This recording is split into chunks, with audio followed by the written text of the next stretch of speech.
जिस ज्योतिर्लिंग के दर्शन के लिए आप लोग पधारे हैं, ये राम से 14 पीढ़ी पूर्व मानधाता राजा हुए हैं। शिव पुराण में उल्लेख है, जिन्होंने मां से ने पिता से जन्म लिया था।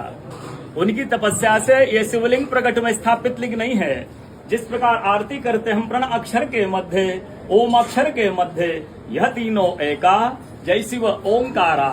एक शिवलिंग में ब्रह्मा विष्णु महेश निराकार धरती से प्रकट हुए हैं। इसलिए अखंड दीप यह जो जल रहा प्राचीन समय से, एक ही दीपक में 3 बातियां लगातार जल रही है, ब्रह्मा विष्णु महेश की। इस पहाड़ी के ऊपर 7 किलोमीटर का परिक्रमा मार्ग है, वो भी ओम आकृति में है। जो पर्वत पे हम प्रभु के दर्शनों के लिए खड़े हैं, ये पर्वत स्वयं शिवलिंग की आकृति में है।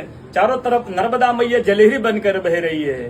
पूरे 12 ज्योतिर्लिंग में शयन आरती होती है, लेकिन बाबा का विश्राम ओंकारेश्वर ज्योतिर्लिंग में है, तो उनके शयन के लिए झूला पल्ला चौपड़ पासे बिछाए जाते हैं। बाबा यहाँ विश्राम करके 3 बजे रात उठकर महाकालेश्वर जाएंगे, वहाँ स्नान करेंगे। इसलिए वहाँ का भस्म आरती प्रसिद्ध है, यहाँ का शयन आरती प्रसिद्ध है। शिव पुराण में भी कथा आती है, महिलाएं 16 सोमवार व्रत करती है, उसमें भी कथा आती है। क्या कथा आती है?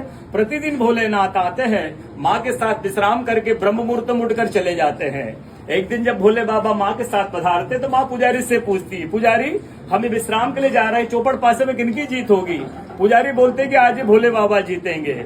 ऐसा बोलकर पुजारी घर चले जाते हैं। भोले बाबा माँ विश्राम के लिए चले जाते हैं। सुबह ब्रह्म मुहूर्त में जैसे ही भोले बाबा माँ बाहर निकलते हैं तो माँ पुजारी से पूछती, पुजारी कल मैंने आपसे पूछा था, हमें विश्राम के लिए जा रहे चौपड़ पासे में किनकी जीत होगी? आपने कहा भोले बाबा जीतेंगे। भोले बाबा नहीं, मैं जीती हूँ। माँ ऐसा बोल करके उनको श्राप दे के चली जाती है।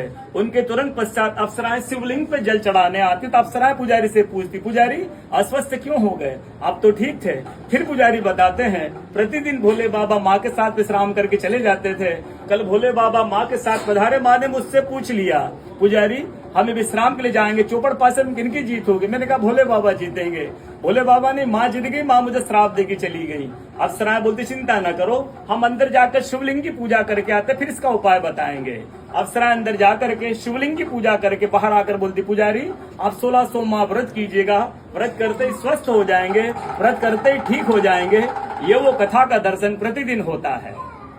पूरे 12 ज्योतिर्लिंग 12 ज्योतिर्लिंग में ओंकारेश्वर ऐसा ज्योतिर्लिंग है जिसके दर्शन के पश्चात कोई महानदी का दर्शन होता है, जिसके तट को छूकर कोई महानदी बह रही है। आप काशी जाएंगे, गंगा जी दूर है। आप उज्जैन जाएंगे, क्षिप्रा जी दूर है। आप सोमनाथ जाएंगे, समुद्र है। लेकिन ओंकारेश्वर है ऐसा ज्योतिर्लिंग है जिसके दर्शन के पश्चात कोई महानदी का दर्शन होता है। वो महानदी है रुद्रदेहाज।